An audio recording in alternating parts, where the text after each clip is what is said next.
Hallelujah. Praise the Lord. അനുഗ്രഹിക്കപ്പെട്ടതായ ഈ സമയത്തിനാണ് ഞാൻ ദൈവത്തിന് സ്തോത്രം ചെയ്യുന്ന എല്ലാ പ്രിയപ്പെട്ടവരെയും കർത്താവായ യേശുക്രിസ്തുവിന്റെ നാമത്തിൽ എൻ്റെ സ്നേഹവന്ദനത്തെ അറിയിക്കുന്ന എല്ലാവരും സുഖത്തോടും ക്ഷേമത്തോടും സന്തോഷത്തോടും ആയിരിക്കുന്നെന്ന് വിശ്വസിക്കുന്നു.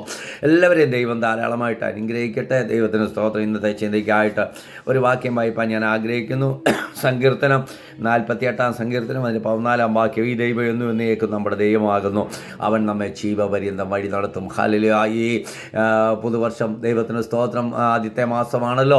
നമുക്ക് ധൈര്യത്തോടെ ഹല്ലേലൂയ ഒരു ദൈവത്തിന് സ്തോത്രം ഒരു പ്രോമിസ് വാക്യമായിട്ട് നമുക്ക് പറയുവാൻ കഴിയട്ടെ. ഈ ദൈവം എന്നും എന്നേക്കും എൻ്റെ ദൈവമാണ്, എൻ്റെ ദൈവമാണ്. ഹല്ലേലൂയ. അവൻ എന്നെ ജീവപര്യന്തം നടത്തും. നമുക്ക് പേഴ്സണലായിട്ട് ഓരോരുത്തർക്കും പറയുവാൻ കഴിയട്ടെ. ഇന്ന് രാവിലെ ഈ ദൈവം ഇന്നും എന്നേക്കും എൻ്റെ ദൈവമാണ്, അവൻ എന്നെ ജീവപര്യന്തം വഴി നടത്തും. ഒരു ദിവസം മാത്രമല്ല, നമ്മൾ കടന്നു പോകുന്ന സ്ഥാനങ്ങളിലായിരിക്കുന്ന സാഹചര്യങ്ങളിൽ, ചുറ്റുപാടുകളിൽ, നമ്മുടെ വേദനയുടെ നടുവിൽ, നമ്മുടെ രോഗത്തിൻ്റെ നടുവിൽ, നമ്മുടെ പ്രതിസന്ധികളുടെ നടുവിൽ ഹല്ലേലൂയ എന്നെ വഴി നടത്തുവാൻ, എൻ്റെ ആവശ്യങ്ങൾ അറിഞ്ഞ് അതാത് സമയത്ത് എനിക്ക് വേണ്ടി ഒരുക്കി തരുവാൻ എൻ്റെ കർത്താവ് ശക്തനാണ്. ധൈര്യത്തോടെ എത്ര പേർക്ക് പറയുവാൻ കഴിയും? എല്ലാം മാറിയാലും ഒരിക്കലും മാറാത്ത ഒരു ദൈവം നമുക്ക് ഉണ്ടെന്ന് എത്ര പേർക്ക് ഇന്ന് പകൽക്കാലം പറയുവാൻ കഴിയും? ദൈവത്തിന് ഈ ദൈവം എന്നും എന്നേക്കും നമ്മുടെ ദൈവം എൻ്റെ ദൈവമാണ്, അവൻ എന്നെ ജീവപര്യന്തം വഴി നടത്തും. ഹല്ലേലൂയ. ആ ധൈര്യത്തോടെ നമുക്ക് ഇന്ന് രാവിലെ സമയം പറയുവാൻ കഴിയട്ടെ. എന്തൊക്കെ മാറിപ്പോയാലും ഹല്ലേലൂയ ദൈവത്തിന് സ്തോത്രം നമ്മെ വഴി നടത്തുവാൻ. അതുകൊണ്ട് ആ സങ്കീർത്തനക്കാരൻ 46 സങ്കീർത്തനത്തിൽ പറഞ്ഞിരിക്കുന്നത് ദൈവത്തിന് സ്തോത്രം. നമുക്കറിയാവുന്ന സങ്കീർത്തനമാണ്. ഹല്ലേലൂയ. അവിടെ എന്തൊക്കെ പറയുന്നു? ദൈവത്തിന് സ്തോത്രം. ഭൂമി മാറിപ്പോയാലും, പർവ്വതങ്ങൾ കുലുങ്ങി സമുദ്രമധ്യേ വീണാലും, അതിലെ വെള്ളം ഇരച്ചു കലിങ്ങിയാലും, അതിൻ്റെ കോപം കൊണ്ട് പർവ്വതങ്ങളെ കുലുങ്ങിയാലും നാം എന്താ ഒരു ദൈവമുണ്ട്, എന്നെ വഴി നടത്തുന്ന ഒരു ദൈവം, എന്നെ പരിപാലിക്കുന്ന ഒരു ദൈവം, എന്നെ ഹല്ലേലൂയ അവസ്ഥകളുടെ മേൽ, പ്രശ്നങ്ങളുടെ മേൽ എന്നെ കൊണ്ടുപോകുന്ന ഒരു ദൈവമുണ്ട്. ഹല്ലേലൂയ. അതാ എൻ്റെ ധൈര്യം. ഹല്ലേലൂയ. ഒരു ദൈവം അതിൻ്റെ മധ്യമുണ്ട്, അത് കുലുങ്ങിപ്പോകുകയില്ല.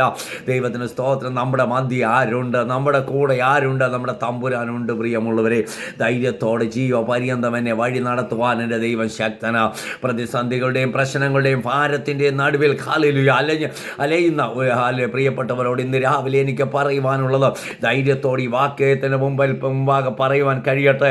ഈ ദൈവം എന്നും എന്നേക്കും എൻ്റെ ദൈവം. ഹല്ലേലൂയ. അവൻ എന്നെ ജീവപര്യന്തം വഴി നടത്തും. ഹല്ലേലൂയ. എബ്രായ ലേഖനം 8-13 അധ്യായത്തിൽ അവിടെ നമുക്ക് കാണുവാൻ കഴിയുന്ന ഒരു വാക്യമുണ്ട്. പ്രിയമുള്ളവരെ, എന്താ? ദൈവത്തിന് ഇന്നലെയും ഇന്നും എന്നേക്കും അവൻ അനന്യൻ തന്നെ, അവൻ വാക്ക് മാറാത്തവൻ. ദൈവത്തിന് സ്തോത്രം. അവിടെ ഇങ്ങനെയാണ് എഴുതിയിരിക്കുന്നത്, അത് യേശു ക്രിസ്തു ഇന്നലെയും ഇന്നും എന്നേക്കും. ഇന്നലെയായിരുന്നു, ഇന്നാണ്, ഹല്ലേലൂയ ഇനിയും ആയിരിക്കും. എന്നേക്കും അവൻ അനന്യൻ തന്നെ, അവൻ വാക്ക് മാറാത്തവൻ, അവൻ എൻ്റെ കൂടെയുള്ളവൻ. ദൈവത്തിന് സ്തോത്രം. ആ തമ്പുരാനെ ആരാധിക്കുവാൻ, ആ തമ്പുരാനെ സ്തുതിക്കുവാൻ ഹല്ലേലൂയ പ്രിയമുള്ളവരെ നമുക്ക് കഴിയുമോ? ദൈവത്തിന് സ്തോത്രം. ഇന്നും എന്നേക്കും എൻ്റെ ദൈവമാണ്. നമുക്കറിയാം 23 സങ്കീർത്തനം 3-4 വാക്യങ്ങൾ വായിക്കുമ്പോൾ, നീതി പാതയിൽ അവൻ വഴി നടത്തും, അവൻ നീതി പാതയിൽ വഴി നടത്തുന്ന എത്തിച്ചേരേണ്ട സ്ഥാനങ്ങളിൽ ദൈവത്തിന് സ്തോത്രം നീതിയോട് നമ്മെ വഴി നടത്തുന്ന ഒരു ദൈവമെന്ന് സങ്കീർത്തനക്കാരൻ അവിടെ പറയുക. 25 അധ്യായം 9 വാക്യം വായിക്കുമ്പോൾ ദൈവത്തിന് സ്തോത്രം. 25 അധ്യായം അതിൻ്റെ 9 വാക്യം ഇങ്ങനെ കാണുന്നു. ദൈവത്തിന് സ്തോത്രം. ഹല്ലേലൂയ. രക്തത്താൽ ക്ഷയമെടുക്കുകയാണ്. 25:9 കാണുന്ന ഇങ്ങനെ, ദൈവത്തിന് സ്തോത്രം. സൗമ്യതയുള്ളവരെ അവൻ ന്യായത്തിൽ നടത്തുന്ന സൗമ്യതയുള്ളവരെ ദൈവത്തിന് സ്തോത്രം ഇങ്ങനെ പറയുന്നു. സൗമ്യതയുള്ളവർക്ക് തൻ്റെ വഴി പഠിപ്പിച്ചു കൊടുക്കുന്നു. ദൈവത്തിന് സ്തോത്രം. നമ്മുടെ കർത്താവ് ആരാ?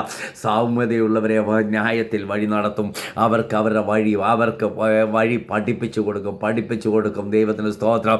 ഹല്ലേലൂയ. ആ ദൈവത്തെ പ്രിയമുള്ളവരെ നമ്മൾ ആരാധിക്കുന്നത് 73 സങ്കീർത്തനത്തിൽ നമ്മൾ കാണുന്നു.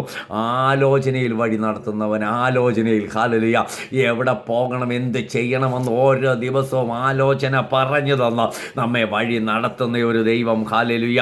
73 സങ്കീർത്തനം ദൈവത്തിന് സ്തോത്രം. അതിൻ്റെ ഹല്ലേലൂയ താഴ്ചയുമെടുക്കുന്നു. അതിൻ്റെ 24 വാക്യത്തിലാണ് കാണുന്നത്, ആലോചനയിൽ അവൻ വഴി നടത്തും. എങ്ങനെയായിരുന്നു? നിൻ്റെ ആലോചനയിൽ നീ എന്നെ നടത്തും, പിന്നത്തതിൽ മഹത്വത്തിലേക്ക് എന്നെ കൈക്കൊള്ളും. ദൈവത്തിന് സ്തോത്രം. ആലോചനയിൽ നമ്മളെ വഴി നടത്തുന്ന, നീതി പാതകളിൽ വഴി നടത്തുന്നവൻ. ദൈവത്തിന് സ്തോത്രം. ആലോചനയിൽ വഴി നടത്തുന്നവൻ, ന്യായത്തിൽ വഴി നടത്തുന്നവൻ. ഹല്ലേലൂയ. ആ ദൈവത്തെ പ്രിയമുള്ളവരെ നമുക്ക് ആരാധിക്കുവാൻ കഴിയട്ടെ. പിന്നെ നമ്മൾ കാണുന്നു യെശയ്യാ പ്രവാചകന്റെ പുസ്തകം 58 അധ്യായത്തിലേക്ക് കടന്നു വരുമ്പോൾ അവിടെ എങ്ങനെ നടത്തുന്നെന്ന് ദൈവവചനം വായിക്കുമ്പോൾ നമുക്ക് കാണുവാൻ കഴിയുന്നു. യെശയ്യാ പ്രവാചകന്റെ പുസ്തകം 58-ാം അധ്യായത്തിലൊരു വാക്യമുണ്ട്. ദൈവത്തിന് സ്തോത്രം. അവിടെ ഇങ്ങനെയാണ് എഴുതിയിരിക്കുന്നത്. 11 യഹോവ നിന്നെ എല്ലായ്പ്പോഴും വഴി നടത്തും. ദൈവത്തിന് സ്തോത്രം. വരണ്ട നിലത്തിലും നിന്റെ വിശപ്പടക്കി നിന്റെ അസ്ഥികളെ ബലപ്പെടുത്തുകയും നീ നനവുള്ള തോട്ടം പോലെയും വെള്ളം പറ്റിപ്പോകാത്ത നീരുറവ പോലെയും കർത്താവ് നടത്തുന്നത്. അങ്ങനെ പ്രിയമുള്ളവരെ, നമ്മൾ മറന്നു പോകരുത്. ഇന്ന് രാവിലെ എന്നെ കേട്ടുകൊണ്ടിരിക്കുന്ന പ്രിയപ്പെട്ടവരോട് എനിക്ക് പറയുവാനുള്ളത്, യഹോവ നിന്നെ എല്ലായ്പ്പോഴും നടത്തും. എല്ലായ്പ്പോഴും ഇവിടെ പറയുക, നിന്നെ എല്ലായ്പ്പോഴും എന്നും എന്നേക്കും നമ്മുടെ ദൈവമായിരിക്കുന്ന നമ്മുടെ തമ്പുരാൻ നമ്മളെ എല്ലായ്പ്പോഴും വഴി നടത്തുന്നവനാണ്. അവൻ ശക്തനാണ്. ഹല്ലേലൂയ. നമ്മുടെ ആവശ്യങ്ങൾ അറിഞ്ഞ്, അവസ്ഥകൾ അറിഞ്ഞ്, നമ്മുടെ വേദനകൾ അറിഞ്ഞ് തക്ക സമയത്തല്ല ഇപ്പോഴും നമ്മളെ വഴി നടത്തുന്ന ഒരു ദൈവമുണ്ട്. ഹല്ലേലൂയ. മറന്നു പോകരുതെന്ന് രാവിലെ സമയം എന്നിട്ട് പറയുകയാണ്. ദൈവത്തിന് സ്തോത്രം. വരണ്ട നിലത്തിലും നിന്റെ വിശപ്പടക്കി. ദൈവം മരുഭൂമിയുടെ അവസ്ഥയാണെങ്കിലും നിന്റെ വിശപ്പടക്കി നിനക്ക് വേണ്ടി പ്രവർത്തിപ്പാൻ കഴിയുന്നു. അതുകൊണ്ടാണ് ദൈവത്തിന് സ്തോത്രം. ഇസഹാക്ക് ദൈവത്തിന് സ്തോത്രം ആ ക്ഷാമകാലത്ത് ആ മരുഭൂമിയിൽ വിതച്ചപ്പോൾ 100 മേനി ഫലം കിട്ടിയെന്ന ദൈവത്തിൻ്റെ പദ്ധതി. അതാ പ്രിയമുള്ളവരെ, മരുഭൂമിയുടെ അവസ്ഥയാണെങ്കിലും പ്രശ്നങ്ങളുടെ അവസ്ഥയാണെങ്കിലും വേദനയുടെ അവസ്ഥയാണെങ്കിലും മരുഭൂമി എന്തുവാ പരാജയത്തെ കാണിക്കുന്ന, പ്രശ്നത്തെ കാണിക്കുന്നത്, ബുദ്ധിമുട്ടുകളെ കാണിക്കുന്നത് അവിടെയാണെങ്കിലും നിനക്ക് ഹല്ലേലൂയ നിന്റെ വിശപ്പടക്കുമെന്ന് ഹല്ലേലൂയ വേണ്ടത് നിനക്ക് അവിടെ ഒരുക്കി തരുവാൻ നമ്മുടെ കർത്താവ് മതിയായവനാണെന്ന്. ഹല്ലേലൂയ. ഏതവസ്ഥയിലും നമ്മുടെ കൈ പിടിച്ച് നമ്മെ നടത്തുവാൻ, എത്തിക്കേണ്ടിടത്ത് എത്തിക്കുവാൻ നമ്മുടെ നാഥൻ മതിയായവനായി. എന്നിട്ട് പറയുകയാണ്, ദൈവ വിശപ്പടക്കി നിന്റെ അസ്ഥികളെ ബലപ്പെടുത്തുമെന്ന്. അസ്ഥികളെ, എത്ര പേർക്ക് സന്തോഷമുണ്ട്. നമ്മുടെ അസ്ഥികളെ ബലപ്പെടുത്തും.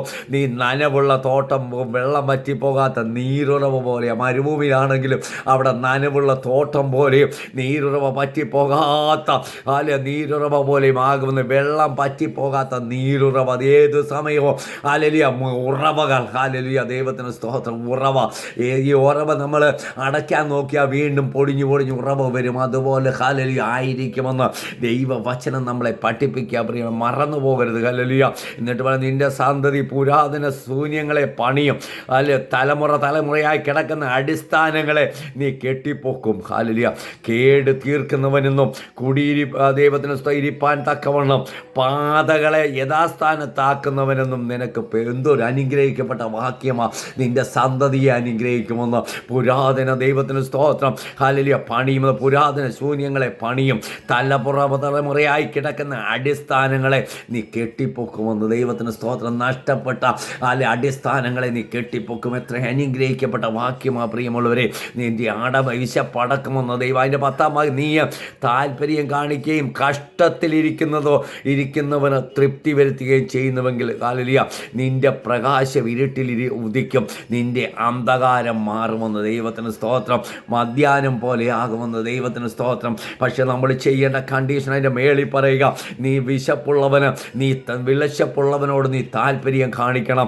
കഷ്ടത്തിലിരിക്കുന്നവന് തൃപ്തി വരുത്തണമെന്ന്. ദൈവത്തിന് സ്തോത്രം. അപ്പോൾ എന്താ അവിടെ സംഭവിക്കുന്നത്? ഹല്ലേലൂയ നിന്റെ അന്ധകാരം മധ്യാഹ്നം പോലെ ആകുമെന്ന്. ദൈവത്തിന് സ്തോത്രം. ചെയ്യുമെങ്കിൽ നിന്റെ പ്രകാശം ഇരുട്ടിൽ ഉദിക്കുമെന്ന്. അല്ലെ വെളിച്ചമില്ലാതെ ഇരിക്കുന്നിടത്ത്, ഇരുട്ടിലിരിക്കുന്നവർക്ക് പ്രകാശം ഉദിക്കും. ദൈവത്തിന് സ്തോത്രം. നിന്റെ അന്ധകാരം മധ്യാഹ്നം പോലെ. ഇന്നിട്ടാ പറയുന്നത്, യഹോവ നിന്നെ എല്ലായ്പ്പോഴും നടത്തുമെന്ന്. എത്ര അനുഗ്രഹിക്കപ്പെട്ട ഇന്നും എന്നേക്കും നമ്മുടെ ദൈവം, നമ്മുടെ കർത്താവ്, നമ്മുടെ തമ്പുരാൻ എല്ലായ്പ്പോഴും നമ്മെ വഴി നടത്തുവാൻ അവൻ ശക്തനെന്ന്. ഹല്ലേലൂയ. ദൈവകരങ്ങളിൽ നമ്മളെ ഒന്ന് ഏൽപ്പിച്ചു കൊടുക്കാമോ പ്രിയമുള്ളവരെ? വചനത്തിന് മുമ്പാകെ ഒന്ന് ഏൽപ്പിച്ചു കൊടുക്കാമോ? ദൈവസന്നിധി. ഹല്ലേലൂയ. കർത്താവ് നമുക്ക് വേണ്ടി പ്രവർത്തിപ്പാൻ ശക്തനാ. ഹല്ലേലൂയ. ആ കർത്താവിൻ്റെ സന്നിധി നമ്മളെ ഒന്ന് ഏൽപ്പിച്ചു കൊടുക്കുക. ഹല്ലേലൂയ. ഇന്ന് രാവിലെ സമയം ഹല്ലേലൂയ വിശപ്പുള്ളവനെ കണ്ടു കഴിഞ്ഞാൽ മാറിപ്പോകരുതെന്ന്, അവന് വേണ്ടത് ഒരുക്കി കൊടുക്കണമെന്ന്. ദൈവത്തിന് സ്തോത്രം. നമുക്കത് കഴിയണം പ്രിയമുള്ളവരെ. ദൈവമക്കൾക്കത് കഴിയണം. ദൈവമക്കൾക്കത് കഴിയണം. ദൈവത്തിന് സ്തോത്രം. അപ്പോൾ നിനക്ക് ഹല്ലേലൂയ വേണ്ടതെല്ലാം നിന്റെ കർത്താവ് നമുക്ക് വേണ്ടി ഒരുക്കി തരും. അവൻ വേണ്ടതെല്ലാം നമുക്ക് വേണ്ടി അതാത് സമയങ്ങളിൽ ഒരുക്കി തരുമെന്ന്. ഹല്ലേലൂയ. വരണ്ട നിലത്ത് ഹല്ലേലൂയ യഹോവ നിന്നെ എല്ലായ്പ്പോഴും നടത്തുമെന്ന്. ഹല്ലേലൂയ. വരണ്ട നിലത്തിലും നിന്റെ വിശപ്പടക്കി നിന്റെ ഹല്ലേലൂയ ആസ്തികളെ ബലപ്പെടുത്തും. നീ നനവുള്ള തോട്ടം പോലെയും വെള്ളം പറ്റിപ്പോകാത്ത നീരുറവ് പോലെയുമാകും. നമ്മയെല്ലാം കുറിവാക്യം ഈ ദൈവം എന്നും എന്നേക്കും നമ്മുടെ ദൈവമാകുന്നു. അവൻ നമ്മെ ജീവപര്യന്തം ഒരു ദിവസം തന്നെയല്ല ജീവപര്യന്തം എന്നെ വഴി നടത്തുവാൻ എൻ്റെ ദൈവം ശക്തനെന്ന് ഈ വാക്യത്തിന് മുമ്പാകെ നമുക്ക് പറയാൻ പ്രിയമുള്ളവരെ. വചനങ്ങളാൽ ദൈവം നമ്മളെ സഹായിക്കട്ടെ. പരിശുദ്ധ കർത്താവേ, അനുഗ്രഹിക്കപ്പെട്ട വചനം രാവിലെ ഞങ്ങൾക്ക് തന്നതോർത്ത് സ്തോത്രം. അടിയങ്ങളെല്ലാം സമർപ്പിക്കുന്നു കർത്താവിന്. രാവിലെ അവിടെ നിന്ന് അനുഗ്രഹിക്കണം, മാനിക്കണം, എല്ലാവരെയും അനുഗ്രഹിച്ച് പ്രാർത്ഥിക്കുന്നു. പ്രാർത്ഥന കേട്ട് സ്തോത്രം യേശുവിൻ്റെ നാമത്തിൽ തന്നെ. ആമീൻ. സ്തോത്രം.